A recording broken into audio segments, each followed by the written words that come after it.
पुढे बातम्यांचा धावता आढावा।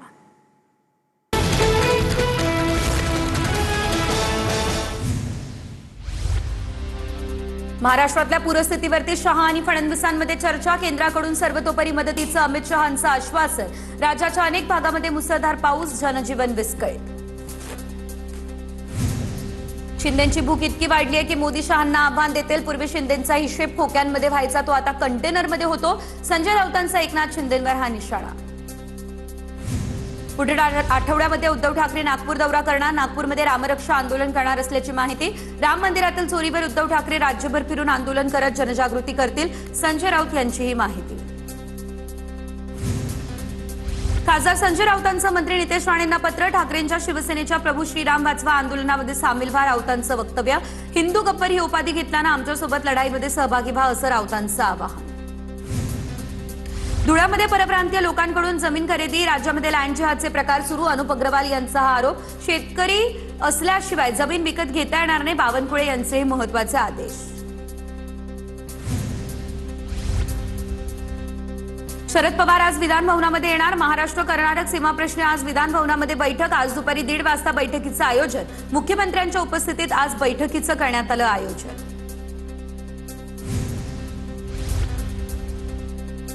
विधान परिषदेचे उपसभापती सचिन अहेर यांनी शरद पवार यांची घेतली भेट। सिल्वर ओकवरती जात अहिरांकडून शरद पवारांची भेट घेण्यात आली। पवारांनी शुभेच्छांसाठी फोन केला, त्यामुळे सदिच्छा भेट घेतली असल्याची त्यांनी माहिती दिली।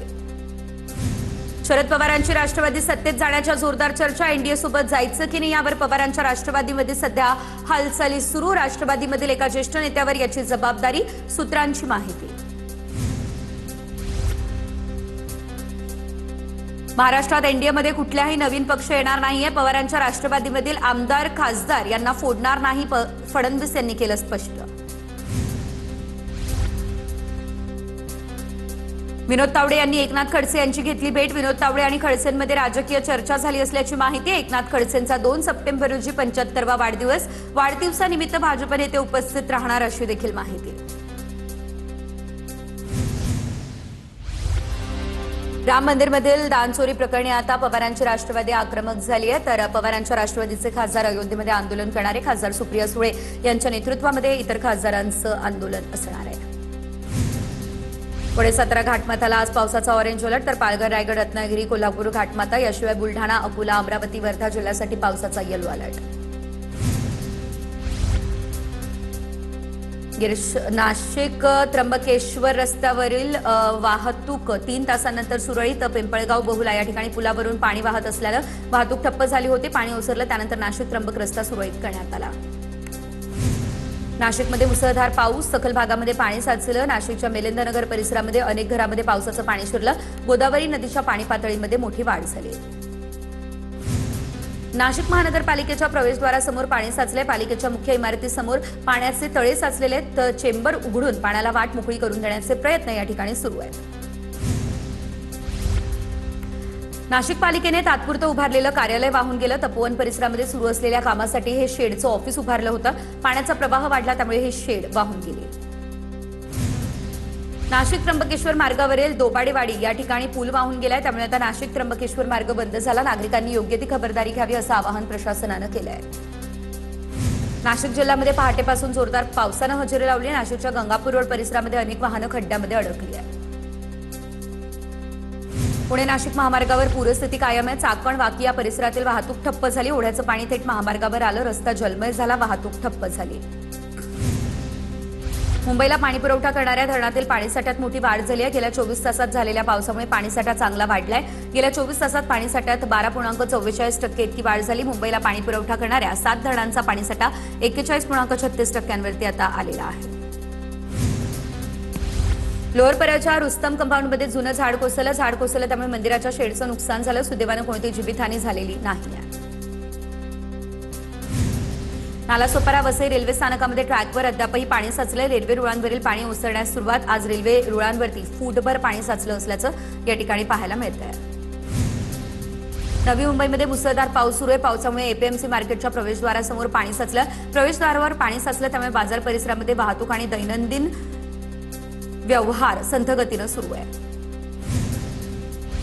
मध्य रेल्वेच्या नेरळ आणि भिवपुरी रेल्वे स्थानकादरम्यान ट्रॅकवर पाणी साचलं. ट्रॅकवरची खडी वाहून गेली. कर्जत सीएसएमटी लोकल वाहतुकीला फटका बसला. सकाळी कामावर जाणाऱ्या चाकरमान्यांना प्रचंड मनस्ताप यामुळे सहन करावा लागलाय. अंधेरी जोगेश्वरी परिसरामध्ये मुसळधार पावसानं हजेरी लावली असल्याचं बघायला मिळतंय. अंधेरीच्या वीरा देसाई रोड परिसरामध्ये पावसाचं पाणी साचलंय. 2 दिवसांपूर्वीही वीरा देसाई रोडवरती पावसाचं पाणी अशा प्रकारे साचलेलं होतं. विरारमध्ये मुसळधार पावसानं हजेरी लावली आहे. सकल भागामध्ये पाणी साचण्यास सुरुवात झाली. विरार पश्चिमेच्या आगाशी या ठिकाणी टेंबी नाका टेंबीपाडा गावातील परिसरातील सोसायटींच्या परिसरामध्ये पावसाचं पाणी साचलंय. कल्याण डोंबिवलीमध्ये विजांच्या कडकडाटासह रिमझिम पाऊस सुरू आहे. ढगाळ वातावरण, त्यामुळे पुन्हा मुसळधार सरींची शक्यता नाकारता येत नाही. नागरिकांनी अनावश्यक घराबाहेर पडणं टाळावं असं आवाहन प्रशासनानं नागरिकांना केलेलं आहे. सायन पनवेल महामार्गावर पाणी साचलं. पनवेलच्या दिशेने जाणाऱ्या मार्गावरती पाणी साचलंय. पाणी साचल्यानं वाहन चालकांना मोठा मनस्ताप सहन करावा लागलाय. रात्रभर झालेल्या मुसळधार पावसाचा पुणे रेल्वे स्थानकाला फटका बसलेला आहे. पुणे रेल्वे स्थानकावरील भूमिगत बायपास बोगद्यामध्ये पाणी साचलंय. बोगद्यामध्ये पाणी साचलं, त्यामुळे पादचाऱ्यांची मोठी गैरसोय झाली आहे. ठाण्यामध्ये जोरदार पावसानं हजेरी लावली आहे. कोपरी परिसरातील 12 बंगला या भागामध्ये पाणी साचायला सुरुवात झाली आहे. गुडघाभर पाण्यातून वाट काढत नागरिकांचा प्रवास या ठिकाणी सुरू आहे. पुण्याच्या लोकमान्य नगर परिसरामध्ये झाड कोसळलंय. झाड रस्त्यावर पडलं, त्यामुळे रस्ता बंद झाला. रस्ता बंद झाला, त्यामुळे नागरिकांचे हाल होत आहे. मुंबईच्या अंधेरीमध्ये झाड कोसळलेलं आहे, तर झाड कोसळल्यानं एक व्यक्ती जखमी झाली आहे. जखमींवरती रुग्णालयामध्ये उपचार सुरू आहे. नागरिकांना काळजी घेण्याचं आवाहन प्रशासनानं केलं आहे. नाशिकच्या सातपूर शिवाजीनगर या ठिकाणच्या विठ्ठल रुक्मिणी कॉलनीमध्ये पाणी भरलं. मुसळधार पावसामुळे बिल्डिंगच्या पार्किंगमध्ये पाणी शिरलंय. डिंभे धरणाच्या उजव्या कालव्यामध्ये ओढे नाल्यांचे पाणी मोठ्या प्रमाणात मिसळलेलं आहे. आंबेगाव तालुक्यातील शेवाळवाडी मणिपूर परिसरामध्ये उजवा कालवा ओव्हरफ्लो झालाय. कालव्याचं पाणी घरांमध्ये शिरलं, त्यामुळे नागरिकांचे हाल होत आहेत. खडकवासला धरणातून मुठा नदीपात्रामध्ये पाण्याचा विसर्ग सुरू आहे. पाण्यातील या ठिकाणी आपण पुण्यातील एकता नगरमधील दृश्य पाहतोय. 12पेक्षा जास्त सोसायटींमध्ये पाणी शिरलंय. आज पहाटेपासून खडकवासला धरणातून मोठ्या प्रमाणात पाण्याचा विसर्ग सुरू असल्याचं पाहायला मिळत आहे. पुण्याच्या आंबेगावमधील माळीण फाट्यावरती दरड कोसळली आहे आणि त्यामुळे आहुपेकडे जाणारी वाहतूक ठप्प झाली. कोसळलेली दरड 2 घरांवरती येऊन पडल्याची माहिती आहे. सुदैवाने यामध्ये कोणती जीवितहानी झालेली नाही आहे. आपत्ती व्यवस्थापन मंत्री गिरीश महाजन यांच्याकडून पालघरच्या झांझरोळी धरणाची पाहणी करण्यात आली आहे. जलसंपदा विभागानं केलेल्या प्रतिबंधात्मक उपाययोजनांचा आढावा त्यांनी या दरम्यान घेतला. पावसामुळे धरणाच्या माती भरावाचं पिचिंग ढासळलंय. पालघरमधील पूरग्रस्तांना शिवसेनेकडून आता अन्नाच्या पाकिटांचं वाटप करण्यात येत आहे. जिल्हाप्रमुख कुंदन संखे आणि त्यांच्या कार्यकर्त्यांनी पालघरच्या माहीम भागामध्ये मदत वाटप केलेलं आहे. पुणे जिल्ह्यातील पानवडी परिसरामध्ये मुसळधार पाऊस झालेला आहे आणि या सुरू असलेल्या जोरदार पावसामुळे नदी नाल्यांना पूर आला. नागरिकांना काळजी घेण्याचं आवाहन प्रशासनानं केलं आहे. खेड शहरातल्या नुकसानीचे पंचनामे तातडीने करण्याचे पालकमंत्री उदय सामंतांनी आदेश दिले. जगबुडी नदीला आलेल्या पुरामुळे शहरातील व्यापाऱ्यांचं नुकसान झालं. तातडीने मदत करण्याचे निर्देश देण्यात आले.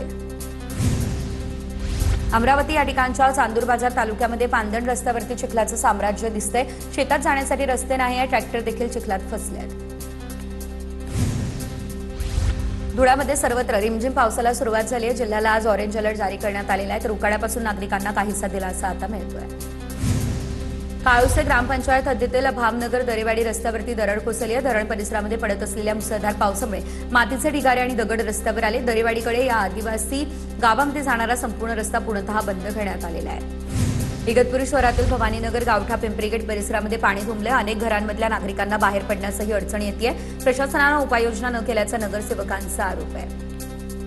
नाशिकच्या लासलगावसह परिसरात झालेल्या मुसळधार पावसामुळे शेतीला मोठा दिलासा मिळाला. पावसामुळे कोट्टम गावामधील मानवनिर्मित तलाव 100% भरलाय. पुण्याच्या खेड, आंबेगाव, जुन्नर आणि शिरूर तालुक्यामध्ये मुसळधार पाऊस झाला. पावसामुळे शेतीचं नुकसान झालं. अनेक गावांमधील मुख्य रस्ते पाण्याखाली गेले.